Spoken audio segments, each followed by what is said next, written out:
Autoline Daily is brought to you by Dow Automotive Systems, improving durability and increasing design flexibility with Betamate structural adhesives at dowbetamate.com.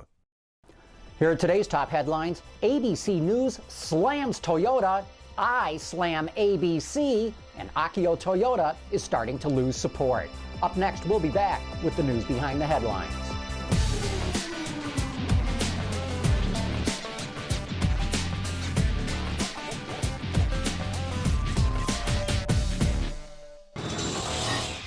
This is Autoline Daily for Tuesday, February 23, 2010, and now the news. The Toyota story is reaching a crescendo. Last night, ABC News ran a piece on how a college professor, Dave Gilbert at Southern Illinois University, artificially caused a short in a Toyota Avalon's throttle pedal that induced full throttle unintended acceleration. And the engine computer did not record any error code, meaning it could not be traced. Toyota says it talked to Gilbert about this and showed him how it could not cause unintended acceleration. Now Toyota says Mr. Gilbert is causing a different kind of short than what he showed them, and the company says it welcomes the opportunity to evaluate the new procedure themselves with ABC News present to witness the test. I'll have more to say about this later in the show. Toyota executives were also hit with subpoenas from a federal grand jury and the Security and Exchange Commission, the Wall Street Journal reports. These things tend to center on improper disclosure and misleading investors. And the Journal also says that support for Akio Toyoda within the company is starting to waver. Employees question if he's the right executive to lead the company through this crisis. Hey, it was bound to happen sooner or later, but experts predict that gas prices will reach over $3 a gallon on average this summer in the United States. According to the AP, it's not being driven up by consumption. Instead, it's the cost of crude oil that's driving up the price of gas due to its high demand around the globe. TENGZHONG, the Chinese company attempting to acquire Hummer from GM, may try to buy Hummer through an offshore investment party.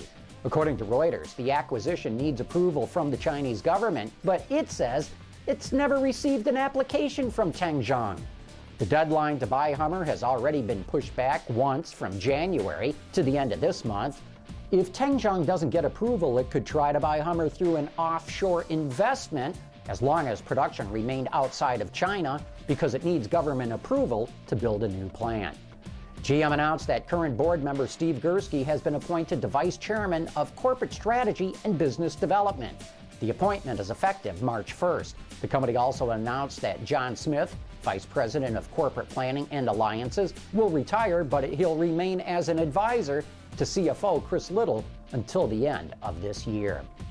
Network television has a history of producing fraudulent reports when it comes to automotive safety, and ABC News could be continuing that tradition. More after the break.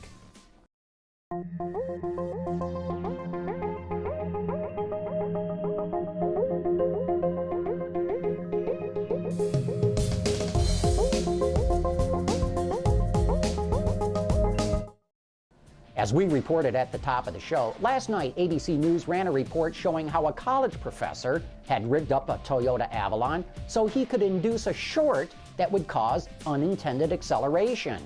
ABC News had no input or rebuttal from Toyota. It left their side out altogether, and that alone should make you suspicious. We've seen instances in the past when investigative reports from network television ginned up tests that looked damning but later turned out to be fraudulent. 60 Minutes on CBS famously found some automotive expert who could cause an Audi to experience unintended acceleration, but he had to disassemble the transmission and weld parts shut to make it happen, something that would never occur in the real world.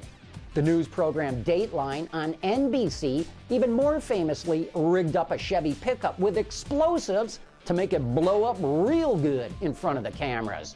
GM hired investigators who ultimately found that the Dateline test was nothing but a fraud. Last night, ABC also featured Sean Kane of Safety Research and Strategies on its report of the Avalon's unintended acceleration. He was presented as a safety advocate, But Mr. Cain makes his living by selling data and information to plaintiff attorneys, the very people who are going to try and make themselves fabulously wealthy suing Toyota. Sean Cain has a vested interest in seeing Toyota sued, but ABC never mentioned that. Now, it could turn out that Toyota does indeed have an electronics problem, but do not jump to conclusions based on last night's report from ABC News. And that's it for today's top news in the global automotive industry. Thanks for watching. We'll see you tomorrow.